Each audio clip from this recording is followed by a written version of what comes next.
Hello friends, स्वागत है आपका ट्रेनिंग ट्यूटर यूट्यूब चैनल में। दोस्तों, प्लाज्मा थेरेपी इन दिनों काफी सुर्खियों में है। प्लाज्मा थेरेपी को कोरोना वायरस के इलाज के कारगर तरीके के रूप में देखा जा रहा है। दोस्तों, आपके मन में भी काफी सारे सवाल होंगे, जैसे कि प्लाज्मा थेरेपी क्या है, प्लाज्मा थेरेपी क्यों की जाती है, प्लाज्मा थेरेपी कैसे की जाती है, इसके क्या लाभ हैं, इसके संभावित खतरे क्या हैं, प्लाज्मा थेरेपी के बाद किन बातों का ध्यान रखना चाहिए। दोस्तों, आज की इस वीडियो में मैं इन सभी सवालों का जवाब दूंगा, तो दोस्तों वीडियो को लास्ट तक जरूर देखिएगा, क्योंकि आज की वीडियो बहुत ही खास होने वाली है। आइए दोस्तों, जान लेते हैं प्लाज्मा थेरेपी है क्या। प्लाज्मा थेरेपी को मेडिकल साइंस की भाषा में प्लाज्मा फेरेसिस नाम से जाना जाता है। प्लाज्मा थेरेपी से तात्पर्य ऐसी प्रक्रिया से है जिसमें खून के तरल पदार्थ या प्लाज्मा को ब्लड सेल्स से अलग किया जाता है। इसके बाद यदि किसी व्यक्ति के प्लाज्मा में अनहेल्थी टिश्यू मिलते हैं तो उसका इलाज समय रहते शुरू किया जाता है। मुझे पता है आपको कुछ समझ में नहीं आया, तो इसलिए मैं आसान भाषा में आपको समझाता हूँ। दरअसल इसमें कोरोना से ठीक हो चुके मरीज के शरीर से प्लाज्मा लिया जाता है। यह प्लाज्मा उसके खून में बनता है। इसकी मदद से 1 से 2 और मरीजों को ठीक किया जाता है। सीधे तौर पर इस थेरेपी में एंटीबॉडी का इस्तेमाल किया जाता है। किसी खास वायरस या बैक्टीरिया के खिलाफ शरीर में एंटीबॉडी तभी बनता है जब इंसान उससे पीड़ित होता है। अभी कोरोना वायरस फैला हुआ है। जो मरीज इस वायरस की वजह से बीमार हुआ था, जब वह ठीक हो जाता है तो उसके शरीर में इस कोविड वायरस के खिलाफ एंटीबॉडी बनता है। इसी एंटीबॉडी के बल पर मरीज ठीक होता है। जब कोई मरीज बीमार रहता है तो उसमें एंटीबॉडी तुरंत नहीं बनता है। उसके शरीर में वायरस के खिलाफ एंटीबॉडी बनने में देरी की वजह से वह सीरियस हो जाता है। ऐसे में जो मरीज अभी अभी इस वायरस से ठीक हुआ है, उसके शरीर में एंटीबॉडी बना होता है। वह एंटीबॉडी उसके शरीर से निकालकर दूसरे बीमार मरीज में डाल दिया जाता है। वहां जैसे ही एंटीबॉडी जाता है, मरीज पर इसका असर होता है और वायरस कमजोर होने लगता है। इससे मरीज के ठीक होने की संभावना ज्यादा बढ़ जाती है। प्लाज्मा थेरेपी को क्यों किया जाता है? हालांकि प्लाज्मा फेरेसिस आधुनिक मेडिकल साइंस की देन है, जिसने काफी सारे लोगों की जिंदगी को बदल दिया है। इसके बावजूद राहत की बात है कि इसे सामान्य स्थितियों में नहीं, बल्कि इसे कुछ विशेष उद्देश्यों के लिए किया जाता है। कोरोना वायरस के मोटे तौर पर 3 स्टेज हैं। पहली में यह वायरस शरीर में जाता है, दूसरी में यह फेफड़ों तक पहुंचता है और तीसरे में शरीर इससे लड़ने और इसे मारने की कोशिश करता है, जो सबसे खतरनाक स्टेज होती है।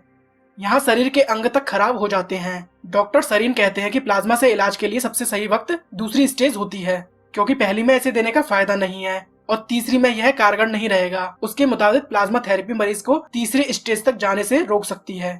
प्लाज्मा थेरेपी को मुख्य रूप से इन 5 उद्देश्यों के लिए किया जाता है।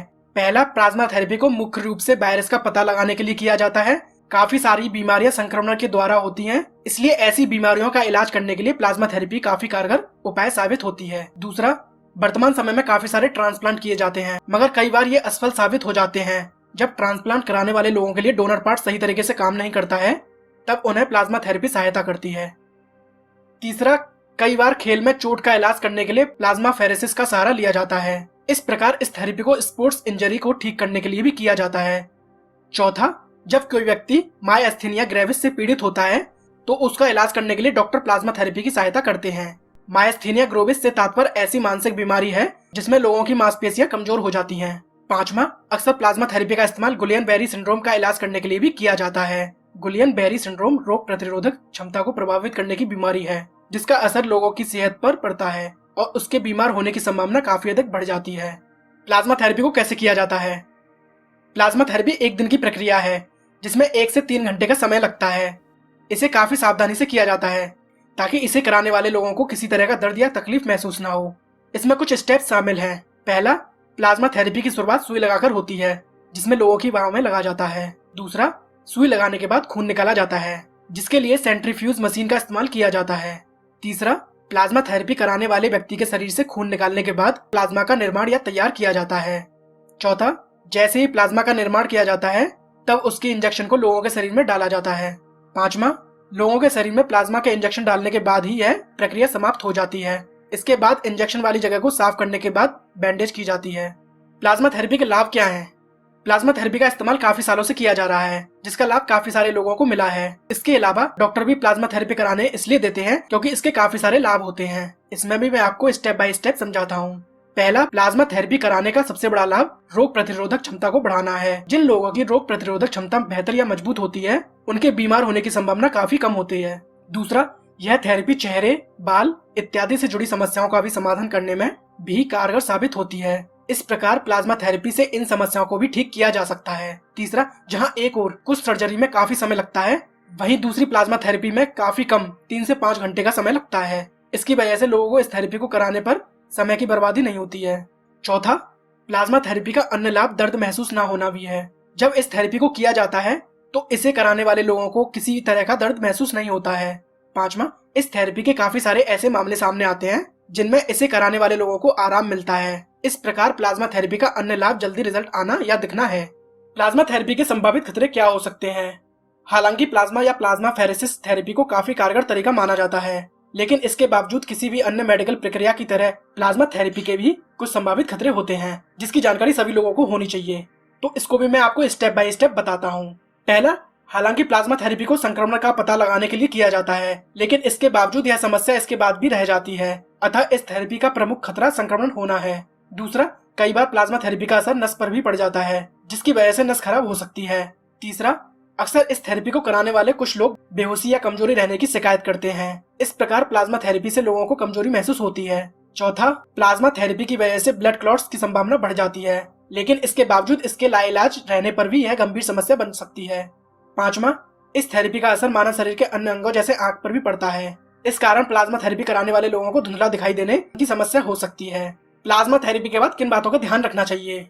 ऐसा माना जाता है कि किसी भी सर्जरी या ऑपरेशन के बाद का समय काफी संवेदनशील होता है, जिसमें पूरी सावधानी बरतनी चाहिए। यह बात प्लाज्मा थेरेपी पर भी लागू होती है, क्योंकि इसके बाद लोगों में खतरे होने की संभावना काफी अधिक बढ़ जाती है। इस प्रकार यदि किसी व्यक्ति ने हाल में ही इस थेरेपी को कराया है तो उसे कुछ बातों का विशेष ध्यान रखना चाहिए, जैसे कि प्लाज्मा थेरेपी के बाद लोगों के शरीर में पानी की कमी हो जाती है। इसके लिए इस थेरेपी को कराने वाले लोगों को अधिक मात्रा में पानी पीना चाहिए, ताकि उन्हें यह समस्या ना हो। अगली बात आपको ध्यान रखनी है, थेरेपी वाली जगह पर बर्फ के टुकड़े का इस्तेमाल ना करें। थेरेपी वाली जगह पर दर्द महसूस हो सकती है। इस कारण इस थेरेपी को कराने वाले लोगों को थेरेपी वाली जगह पर बर्फ के टुकड़े का इस्तेमाल नहीं करना चाहिए, ताकि यह दर्द ना बढ़े। तीसरा है, प्लाज्मा थेरेपी के बाद लोगों को अपने खान पान और सेहत पर विशेष ध्यान रखना चाहिए। नशीले पदार्थों का सेवन नहीं करना चाहिए, क्योंकि ये उनकी सेहत को खराब कर सकता है। चौथा, किसी भी अन्य मेडिकल प्रोसेस की तरह प्लाज्मा थेरेपी के बाद भी लोगों को दर्द हो सकता है। इस प्रकार इसे कराने वाले लोगों को दर्द निवारक दवाइयों का सेवन करना चाहिए, ताकि यह दर्द कम हो सके। पांचवा, प्लाज्मा थेरेपी कराने वाले लोगों को इस बात का विशेष ध्यान रखना चाहिए कि वे डॉक्टर के संपर्क में रहें। उन्हें समय समय पर डॉक्टर से मिलना चाहिए, ताकि उनकी सेहत का पता चल सके।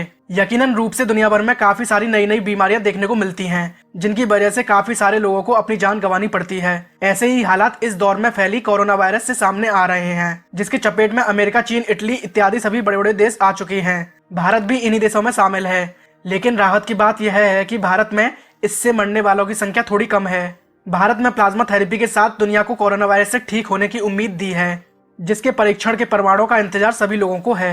इसके अलावा लोगों में भी प्लाज्मा थेरेपी को लेकर तरह तरह की बातें सुनने को मिलती हैं, जिन्हें दूर करके उन्हें इस थेरेपी की सही जानकारी देने की कोशिश करने की सख्त जरूरत है। इस प्रकार मुझे उम्मीद है आपको इस वीडियो को देखने के बाद थेरेपी से जुड़ी आवश्यक जानकारी मिली होगी, जो आपके मन में कोरोना वायरस के प्रति फैले डर को कम करने में सहायक साबित होगी। दोस्तों, प्लाज्मा थेरेपी के बारे में आपको जानकर कैसा लगा? आई होप आपको वीडियो अच्छी लगी होगी। अगर आपके मन में अब भी कोई सवाल है प्लाज्मा थेरेपी के बारे में तो मुझे कमेंट करके जरूर बताएं। मैं अच्छी तरह से आंसर देने की पूरी कोशिश करूंगा। Thank you.